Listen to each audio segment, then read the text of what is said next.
So having made a few videos about Norse mythology, it's clear to me that there are a lot of misguided ideas out there about historical Norse mythology versus modern ideas based on Norse mythology. And in this video, I'm considering historical Norse mythology to be stories told in our medieval Old Norse sources, like for instance the Eddas and Sagas, and the relatively little information we have on pre-Christian Norse tradition. A lot of the mistaken ideas out there seem to come from people's assumptions based on their limited information, exposure to modern Norse mythology themed media that takes its own creative liberties, or straight up wrong information perpetuated on the internet by people who don't know what they're talking about, which hopefully I don't do much. So I decided to put together a video where I go over 10 of the most common Norse mythology misconceptions that I see floating around. And in the spirit of not just trusting unqualified randos on the internet, I thought I'd bring on someone who actually does know what they're talking about to help me out. Hi there everyone, my name's Adam. I have a graduate degree in Viking and Medieval Norse Studies from the University of Iceland.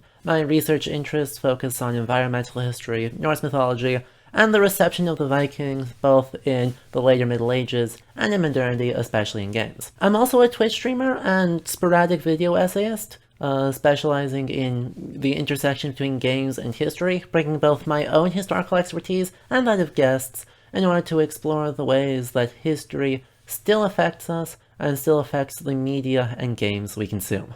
Good to meet you all. So let's get started. Number 1, Norse mythology was all made up by Christians. This is a big one. The idea that none of the Old Norse sources are actually trustworthy because they were all written down after Scandinavia converted to Christianity. Yes, almost all Old Norse literature was written well after paganism was wiped out around 1000 AD. However, we can still be confident that a lot of it reflects pre-Christian tradition. Pre-Christian tradition. I have troubles with my R's, okay? You just need to read each source with a proper understanding of where it comes from and how it might or might not have been altered over the years. The Poetic Edda, for instance, was written down over 200 years after Christianization, but its content is all based on long-standing oral tradition, and most of it has been dated all the way back to the Viking Age through linguistic analysis, and that's why it's considered to be the most valuable source for Norse mythology and our understanding of pre-Christian beliefs. And even in the Prose Edda, while there's definitely some stuff made up by Snorri Sturluson like his Trojan war crack theory, there's also lots of information on Norse myth corroborated by references in the Poetic Edda. And Skaldskaparmal is full of quotes from poetry that linguistically dates to the later Viking Age. So the Prose Edda has immense value as well, even if you need to read it more critically and take some things with a grain of salt. Number 2, Christians destroyed Viking literature.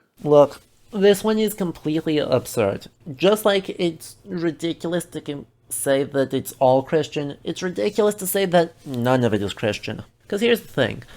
Every single text we have about Norse mythology was written down by a Christian. The Prose Edda, Snorri Sturluson was a devout Christian. The Poetic Edda was written down even later, probably by a monk around Thingeyrar. The life of the great Viking hero Egill Skallagrimsson? Yeah, that was also Snorri. Probably it's a matter of some debate, the evidence is mostly circumstantial. Point is, Christians wrote it all down. There's also not really anything that the Vikings wrote that could be counted as literature, though. Like, there's nothing to be destroyed. Runic inscriptions are usually short memorial inscriptions, and it's only with the introduction of the Latin alphabet, alongside Christianity, that we start to see longer texts that we would call literature. Now, obviously the sagas are based on oral traditions that do go back to the Viking Age, but oral traditions still have to be made relevant to their present, and that means adapted into Christian contexts. No oral tradition is going to remain totally stable over 200 years, though some can get pretty close. And so it's not really fair to blame Christianity for things being altered. That's just human nature. Number 3, only Thor can carry his hammer. The idea that Thor's hammer Mjolnir can only be wielded by him or someone worthy of its power is 100% made up by Marvel. In fact, there's even one story where his hammer is stolen by a Jotun, so clearly there's no magic safety guard in place to stop someone from yoinking it. You might need to be particularly strong to carry it, though, as we see Thor's sons Magni and Modi carrying it together after his death, which maybe suggests that they needed their combined strength to lift it. That's certainly a modern interpretation I've seen. Mjolnir also never shoots lightning in any surviving myths, but its name does possibly mean lightning maker, so I wouldn't completely rule out the possibility of it having that ability. Number 4, Thor and Loki are brothers. Thor has a lot of brothers. Baldur, Höður, Vidar, and Vauli all come to mind. But Loki isn't actually one of them. In fact, Loki is almost completely unrelated to the other Aesir. His mother, Laufey, is one of the Aesir, but her relationship to the other gods is never made explicit. So, the closest we really get to kinship is in the late Eddic poem Lokasenna, where Loki reminds Odin that they swore a blood oath that, quote, never should ale be poured unless if it was for the both of them. So, in short, Loki was extended kinship privileges due to having a relationship with Odin. That's it. There's no blood relationship going on here. So, Marvel probably got the idea that they're siblings from the number of stories that they appear in. And there are a bunch. But Loki is actually also part of a different mythological trio, that being Odin, Loki, and Heinir. Now, I have to admit, this trio is super mysterious, but they seem to have been pretty important. They appear in Volsunga Saga, in the late Faroese folktale Lokatautur, and if we accept that Lothar is another name for Loki, they actually create humanity out of driftwood in Völuspá. And, you know, creating humanity is way heckin' cooler than Loki just being Thor's angsty kid brother.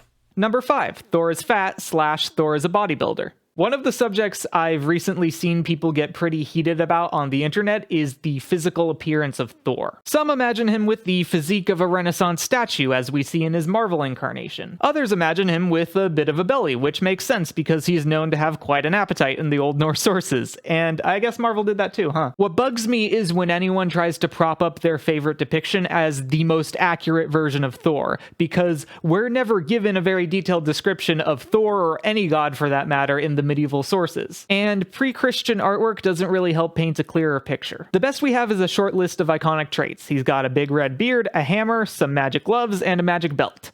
That's it. So making an accurate Thor is pretty much just a matter of checking all those boxes. Or not. I honestly don't think the Vikings cared all that much about the fine details. Go back in time and show one of them any modern depiction of Thor, and they'll probably say, oh hey, that looks like Thor in a weird outfit.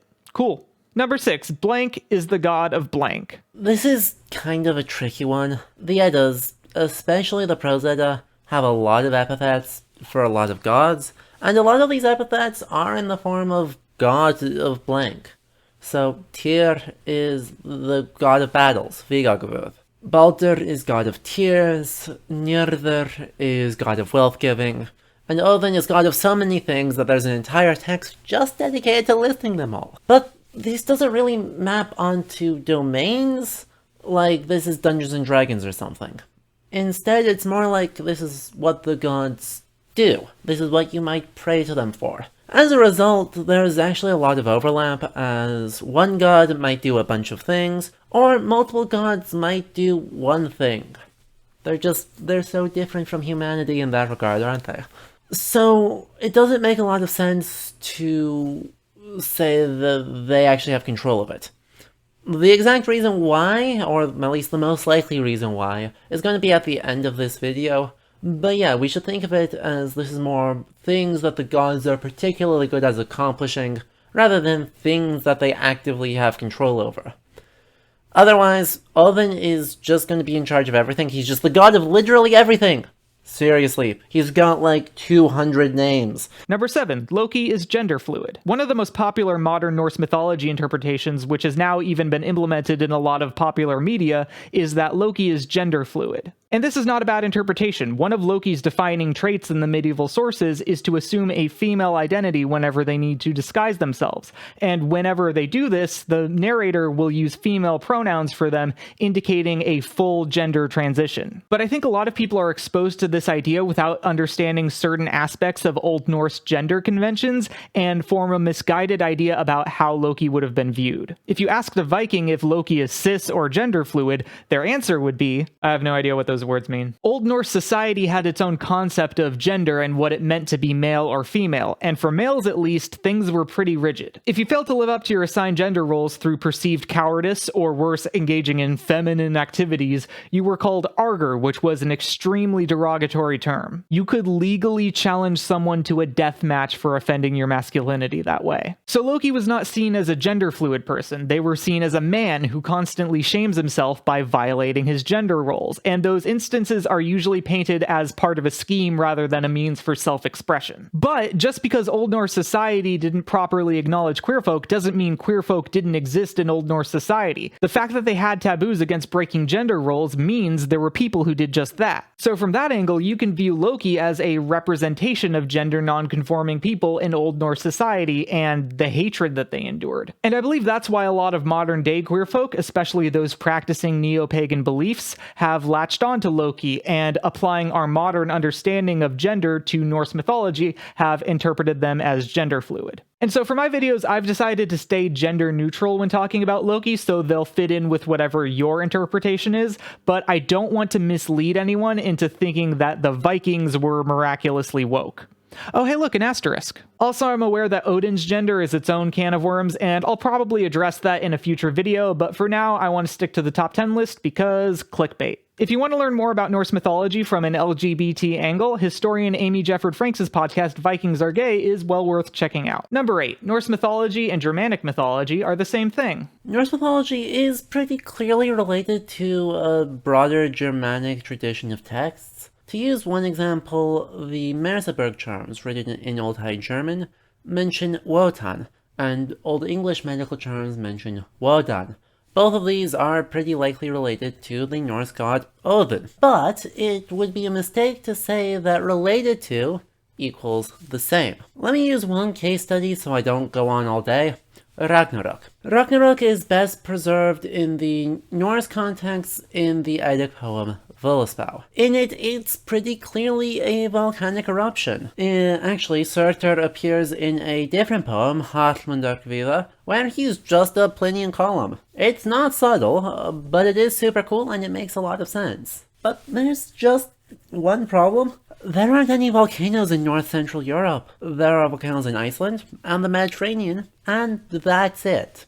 So, if we're being realistic, Ragnarok as it survives in the Norse myths can only have developed after the settlement of Iceland in the 800s, and in fact scholarship has argued that it postdates a major volcanic eruption in 935. Now, by that point, Germania, or the Holy Roman Empire, is Christian, and England's been converted to Christianity, so whatever those pre-Christian traditions looked like for the end of the world must have been pretty significantly different from the Norse myths. Now, the exact extent to which we have to be careful is a matter of debate. Some scholars say that we shouldn't use Norse mythology at all to inform our understanding of Old High German or pre-conversion English beliefs, while some other scholars suggest that maybe we can use it pretty much unchanged, and there's just a few places we have to be careful. Most obviously fall somewhere in the middle.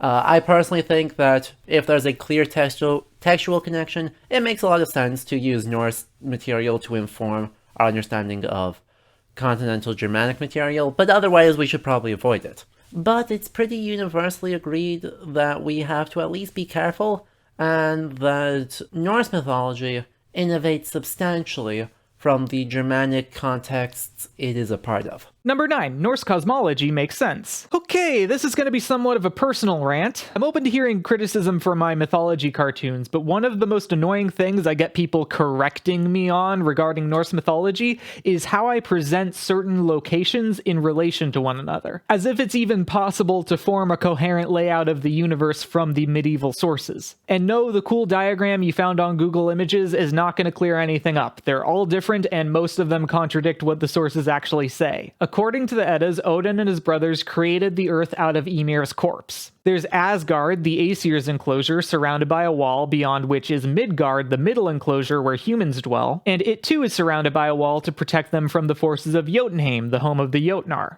And beyond that land, or perhaps between it and Midgard, there's a circular sea where the serpent Jormungand lives. And then way out to the north and south, there are the primordial lands of Niflheim and Muspelheim. Now, if that sounds perfectly easy to map out, too bad, because now we gotta factor in Yggdrasil, the world tree whose roots extend through all of the 9 worlds. What are the 9 worlds, you ask? We don't know, because nobody made a list. Also, world is an iffy translation because Vikings wouldn't have had a concept of planets or alternate dimensions, so it's safer to imagine that all of the places we hear about in Norse mythology are physical locations within the same Earth. But that being the case, there's nothing that obviously distinguishes any location as its own world. For instance, would Asgard, Midgard, and Jotunheim each count as their own world, or are they all part of the same world because they exist within each other? Same question goes for Hel, which is located within Niflheim. We don't know. And on top of that, we're never given any idea where other important sounding places like Vanaheim and Nidavellir are. And even the little information we do have could very likely be misleading us. Most of it comes from Snorri, and one of the issues with his writing is that he seemed to be trying really hard to systematize Norse cosmology based on the information he had, which likely came from all over the place. But pre-Christian beliefs were never codified, so realistically, any given person's idea of how the universe works would likely be pretty vague and vary depending on the time and place. So if you asked a Viking to clear up all these questions, I'd bet anything their answer would be, I don't know. Number 10, the Vikings believed in Norse mythology. I know this sounds crazy. Oh, Norse people didn't believe in Norse mythology. I know. Just trust me, it's all gonna make sense. Earlier in the video, we mentioned that all written sources for Norse mythology were recorded by Christians. They represent a very small fragment of a vast and productive oral tradition that stretched from the Viking Age all the way to the 16th century or later. Because they're written and there's a limited number of them, they don't and can't record every variation, and there's actually evidence that in the 13th century, Snorri was trying to make sense of multiple oral traditions when working on the Prose Edda, and trying to turn them into a single coherent tradition. The Eddas, though, are also visibly influenced by classical texts. While Snorri probably didn't know Latin, there were translations of classical texts or medieval adaptations of classical texts circulating in Iceland at the time, and it's from these that he seems to have gotten his crackpot idea that the Aesir were actually Trojan refugees. Unfortunately, he, along with many others, also seemed to have gotten the idea that there was a pantheon of Norse gods from these classical texts. You see, it seems that when we look at just the Viking Age evidence, there actually wasn't a single pantheon of gods that was worshipped in Scandinavia in the Viking Age until the very, very end. Instead, what there was is hundreds, if not thousands, of local cults venerating both what we would consider the Norse gods, the Aesir and Vanir, and a bunch of other folks that we could collectively call Alvar or elves. There's only a few beings, Ullr, Freyr, Odin, and Thor, to name a few, that were worshipped across Scandinavia, and there's a few, most notably Loki, that there's actually very little evidence were worshipped at all. It also must be said, though, that the Vikings were a very diverse bunch of people. Norse, Irish, Pictish, Sami, Finnish, Baltic, English, Frankish, German, Frisian, and Slavic or Polish people all, at least occasionally, participated in what we would call Viking raids. And so, all of their religious beliefs must be counted among the religions of the Vikings, whether they're pagan or Christian. And so, it's pretty clear that Norse mythology, as it survives, represents a fragment of a fragment, and an imperfect fragment at that, of an enormously broad and diverse range of oral traditions and religious practices. And so it's actually pretty reasonable, I think, to say that Norse mythology, in a very real way, does not reflect the religious beliefs of most of the Vikings. And that's about everything we feel like covering in this video. I'll of course be making more videos like this in the future, but for now, if you have any questions or insight of your own, feel free to leave a comment. Also, if you want to learn more about Norse mythology from someone who actually went to school for it instead of just drawing cartoons, here's where you can watch more of Adam's stuff. Thanks very much, Jake, for having me on. If you enjoyed this, I mostly am over on Twitch. I stream roughly 3 times a week. For Norse stuff, I'm currently doing God of War with a colleague and friend, but when the next Assassin's Creed Valhalla DLC, Dawn of Ragnarok, releases, I'll be playing through that as well. I am a variety streamer though. As it turns out, history was a pretty long time, and there's a lot of historical games, so we kind of pop around, play a little bit of everything. If you're more of a YouTube exclusive person, I upload the VODs from all of my streams over there, and somewhat irregularly, I make video essays and other types of exclusive content. I'll have a comment down below. They can just click through to my name to check it out. I hope to see you all there, and again, thank you very much for watching.